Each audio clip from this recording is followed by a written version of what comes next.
Hello and welcome to yet another video.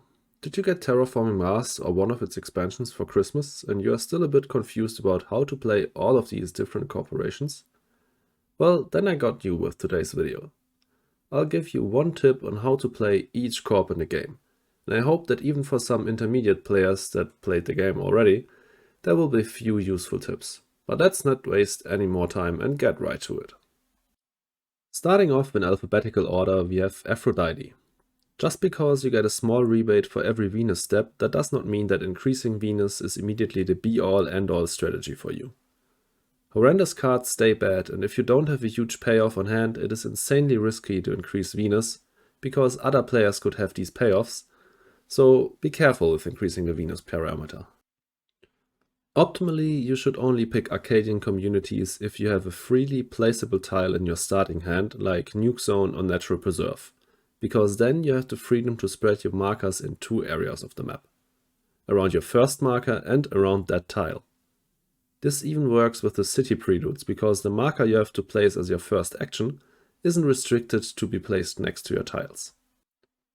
With Aridor, you need to completely re-evaluate cards in the early game.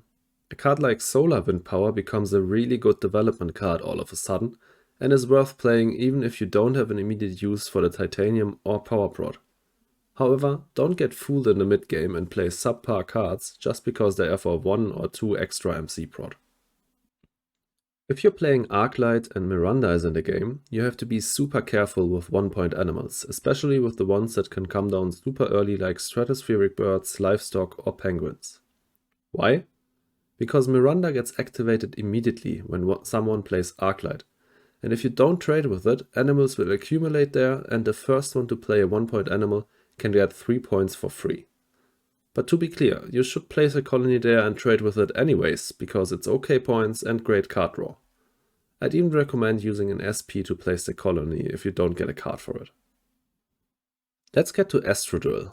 There are only 6 asteroid cards in the game, so if you don't have one in your starting hand, you cannot realistically hope to get one later down the line. What Astrodrill really offers you is flexibility. You need 1 more power to trade with a colony tile? You have it. You need 1 more plant to get a greenery down? Well, you can get it. It's not that strong, but if you can use your Corp's ability in the right situations, it can certainly help out a lot. Celestic is heavily reliant on getting 1 or 2 good floater collecting cards. Venus Next adds 14 floater cards, 9 of which can collect them. Colonies adds 13 floater cards, 7 of which can collect them. And then there's also 1 promo card. So Celestic really is best if you play with Venus Next and Colonies, but no other expansion. Then the percentage of floater cards in the deck is highest. If Titan is one of the colonies, Celestic instantly becomes top tier. Try to get 3 power prod as soon as possible. Place a colony there and get Hoverlord. You can easily pick Terraforming Mars if your other corp sucks, even if you don't have any building techs in your starting hand. The building tech is the most common tech in the game, so you will draw some eventually and get good use out of your ability. Also, don't forget that you start with 3 MC prod and decent starting capital. Shing is just a generically good corp. Bonus tip, don't forget that you can copy your corp's 3 MC prod with robotic workforce. With Credicor, you really need to think outside your normal TM guidelines when evaluating cards. A rebate of 4 is really strong. I mean, it's the biggest rebate / discount in the game, and it can make a card viable that you would normally categorize as trash. Cards like Callisto Penal Mines or Immigrant Shuttles can be strong early to mid-game development cards for Credicor, especially if you have some Titanium. So don't brush over cards that you don't like with other corps as Credicor. You don't need amazing plant production from the get-go as Ecoline. Learn how to use tile placement or instant plant bonuses for plant conversions. The fewer turns you give your opponents the chance to destroy your plants, the better. Use cards like Imported Hydrogen, Towing a Comet, Noctis Farming, Grass, Natural Preserve and many more to get to 7 plants and then immediately convert. This might require a lot of planning, so think ahead a few turns or even a gen, but also have a backup plan if your plans get hit in the meantime. I don't think there is a better synergy between a card and a corp than with High Tech Lab and Factorum. You can use High Tech Lab to use up all of your power every time you want more power prod, since after using it, you can use Factorum's ability to get 1 power prod for free. And if you don't need more power prod, you can use Factorum's ability to draw even more cards. It's just amazing. When you play Helion, most players will not invest in any heat prod, since they just expect you to run away on the temperature track and know that in the late game they won't have any use for the accumulated heat, while you can use it as MC. You can use that fact to your advantage. It is really important that you figure out whether you or your opponents benefit from a short game. If it's your opponents that want to rush, then don't help them end the game by using your heat to increase the temperature. Just use it as MC and hold the game hostage until you can outscore them with your engine. IC's ability is really weak for playing big and costly space events, so don't let their presence in your starting hand persuade you to pick this Corp. What you really want to see for a good IC game are early game building tags that you can use your steel on, and cheap event cards. Your ability will have a much higher effect on them percentage-wise. If you have kelp farming on hand with Inventrix, use the goddamn SP Ocean please. Push to 4 oceans as fast as possible and get that card down. It's worth the effort. But in general, don't underestimate Inventrix. Some of the best cards in the game are locked behind late game restrictions. Trees, farming, birds, Lake Marineris and many more are really strong and straight up break the game if played a bit earlier than usual. Ocean-reliant cards like nitrophilic moss, kelp farming or penguins are really good for Lakefront Resorts. You want to play pretty much any ocean placing card with that corp already, and even SP oceans are not bad for you.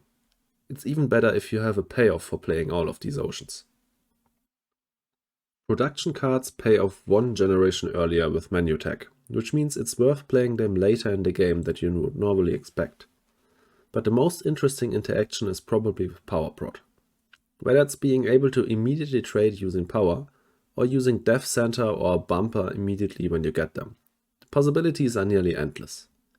Also, your ability really helps with getting greeneries down safely. Bushes suddenly grants you 4 plants, which reduces the risk of getting nuked drastically. Prelude games without any other expansions go by really fast. A 3P game will often last only 8 gens, so don't expect to get much use out of Mining Guild's ability in the mid-game. Try to place your tiles on minerals in the first 3 gens, but don't force yourself into suboptimal placements after that. Ocean rebates, plants and points are more important than 1 more steel prod in Gen 5. You will likely have enough steel anyways, and there aren't that many good late game steel dumps. Let's get to Mons Insurance. With this corp, if you have nothing better to do in the draft, you should try to cut every hate card you see. But don't let really good cards pass just because you want to cut Asteroid or hired raiders. Playing an amazing card yourself is almost always better. Also, don't shy away from playing a 1-point animal like birds or fish just because you gotta give the affected player 3 MC. It probably is still worth it, especially if you have large convoy or imported hydrogen on hand. There are a few high-value Venus payoffs, and these should be your targets with MSI. Stratospheric birds, Venusian animals, Maxwell base and sulfur-eating bacteria are top tier and can decide games if played super early with MSI. Definitely think about picking up this corp if you have one of these cards in your opening hand. Then you can hope to draw ways to increase Venus with your starting 3 bonus cards. Your target with Pharmacy Union should be to flip over your corp card as soon as possible. If you can do it before anyone plays any microbe tags, you only sacrificed 8 MC for 5 TR, which is amazing value. Also, if you play on Elysium and can somehow get an easy ecologist before flipping your corp, that would be optimal. Let's get to Philares. If you go for an early ground game, you shouldn't be too afraid by your opponents placing cities next to your greeneries. Most of the time your greeneries are still better value than their cities, and placing cities at that point in the game wouldn't be in your best interest anyways. With Philares, this is even more true. If you can pick up 1 or 2 extra plants for placement next to your opponents, and that will allow you to place another greenery, then that is amazing value. So play an aggressive ground game with this corp. Titanium prod is of course really good for Phobolog, since every titanium is worth 1 more MC than usual. However, do not only rely on titanium prod. Your opponents will actively deny you good space tags in the draft so that you can't make use of your titanium. You should either try to get some continuous card draw down, or develop some MC or steel prod as well. Point Luna has one of, if not the strongest ability in the game. People will always hate draft against you and deny your Earth tax, but this means that you will get other strong cards that you wouldn't have gotten otherwise. You can also try to force your opponents into impossible scenarios. If you play IO Mining Industries early on, your opponents will have to decide whether to pass you an Earth tag or a Jovian tag if they appear in the same pack. The same applies to science or plant combo cards like Mars U or Ecozone. Polyphemos likes three things: expensive cards, continuous card draw, and standard projects. Percentage-wise, you pay the most extra for cheap project cards, so try to avoid those. Placing colonies and trading is already really strong, and Poseidon makes this game style borderline broken. There are multiple good early to mid-game colony tiles in the game like Ceres, Pluto or Luna. Don't hesitate to use the standard project to place 1 or 2 additional colonies. But if the colony tiles do not suit your game plan, do not feel forced to place more than your free colony. Pristar's ability doesn't mean that you're not allowed to terraform ever. It rather means that you should only pick up the best terraforming cards that you find, collect them and play them all in a single gen. In all other gens you'll focus on playing engine cards, card draw and points, as well as getting the reds into power whenever you can. First of all, because many people seem to have some difficulties understanding how this Corp works, you basically get a plant prod every third building tag you play. The first two put a microbe on the Corp, and the third one allows you to remove them to get a plant prod. Now, because of how this Corp works, you can use cards that let you place microbes on other cards to your advantage. With Extreme Cold Fungus, for example, you can place 2 microbes on Recyclon, then play a building tag and get a plant prod. This can be extremely nice in the early to mid game. Let's get to Robinson Industries. If you increase your prod from 0 with a card in the early game, always use your ability first on that type of prod. In some situations you can also delay playing another card for different prod, so that you can do the same thing next gen. Also, one more tip: be careful with cards like Lunar Beam or Black Polar Dust. If your MC prod is below 0, you'll always have to use your ability on it before you can increase something else. Saturn Systems is obviously great for Jovian strategy, since you start off with 1 tag on the Corp, Titanium prod to get them down, and you have an extra incentive to play them. But against good opponents, this is only true if you can develop some continuous card draw, with cards like AI Central, Development Center or Restricted Area. Why? Well, if you play Saturn Systems, your opponents do not want to pass you any Jovians in the draft, because you get money prod for playing them, and everyone will always suspect that you picked the Corp because you have a multiplier on your starting hand. So either develop card draw or go for a more general space strategy with this Corp. 2 tips for the price of 1 for Septem Tribus. Firstly, prioritize preludes that give you instant cash back, like donation, loan or even Martian Industries, since that will allow you to keep more cards and still be able to recruit 6 delegates Gen 1. And as a second tip, if you ever see event analysts in the draft, pick it up. Since you're spread out over all of the parties, you will have low influence all game, meaning that global events can really wreck you, so that +1 influence can be a godsend. When planning out your first go as Splice, keep in mind that you effectively start with 48 MC. You get 4 MC from your ability when playing your Corp. Also, if you have the choice whether to pick a microbe or 2 MC, the microbe will almost always be the better pick. If Titan is in the game, you really need to be careful when playing Stormcraft. Titan will get activated immediately, and if you don't trade to it, someone else might play a photo card 2 or 3 gens down the line and steal Hover Lord before you can do anything about it.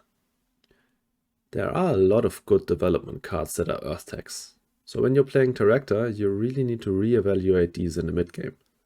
A card like Sponsors might still be playable in Gen 5 for you, depending on the game state. However, don't overestimate production cards in the draft, even if they are incredibly cheap. There still is an opportunity cost to pick these cards. If you pick Sponsors, you might miss out on a great point card that was in the same pack. Let's talk about Terralabs Research. If you're playing with preludes, definitely focus on those that get you a bump to your starting capital. Also, just keep all the cards in the draft every time. It will never prevent you from playing a card, because you can just sell the card for the same price you bought it for. And keeping everything will just make you more flexible and give you nearly unlimited stall potential. Cities do not score you points. Do not mindlessly play city after city without having a strong plan prod. Even with Tharsis, this is the easiest way to lose a game. Rather, you should focus on securing 1 or 2 milestones in the early game, at least if you're playing on the base game board. After that, you should think about funding either Landlord or Banker early on, and try to get Plan Prod to score a lot of points on the board. Do not put too many resources into unsupported cities. Thorgate can control the temperature pretty well, since you can not only use heat prod cards but also power prod cards for this rather effectively. Power prod normally is a bit more expensive than heat prod, but with Thorgate that's not the case. Think about combining power and heat prod to get a good heat engine going. Maybe pick up some strong temperature reliant plant techs and think about funding Thermalist. The most important thing to know about UNMI is how to pace yourself. If you have 2 good cards on hand that let you terraform, don't play them both in the same gen. You might not get another one in the next draft, and then you'll miss out on your efficient ability. Play just one, use your ability, and then either save your cash on the terraforming card for the next gen, or just play something else. Utopia Invest is all about flexibility.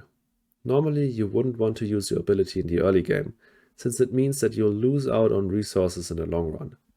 But if it allows you to play a massive card or snack a milestone away from one of your opponents, then that's absolutely worth it.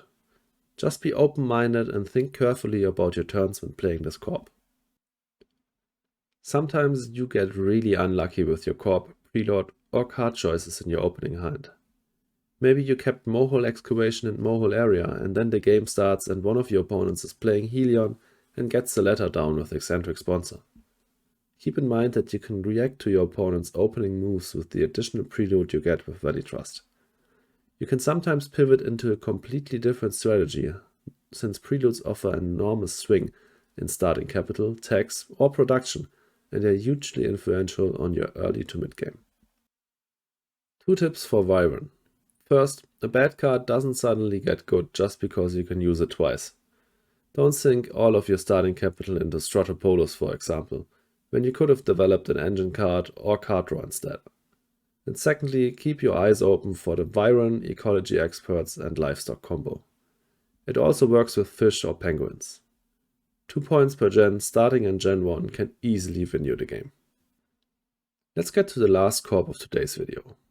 When playing Vitor, do not only base your decision on which award to pick up on your start, but also your opponent's starts. Maybe you have kelp farming in hand and thought about funding Cultivator, but then one of your opponents picked Ecoline and played Protected Tabs. You need to quickly change your mind and maybe fund an award that is more focused on engine play, one of Ecoline's weaknesses. Just be flexible. Thanks a lot for sticking around till the end of the video. Do you have any more questions about these corps, or do you have any really good tips for some of them yourself? Share them in the comments. And don't forget to like, subscribe and check my Twitch channel where I stream Terraforming Mars regularly. See you in the next video.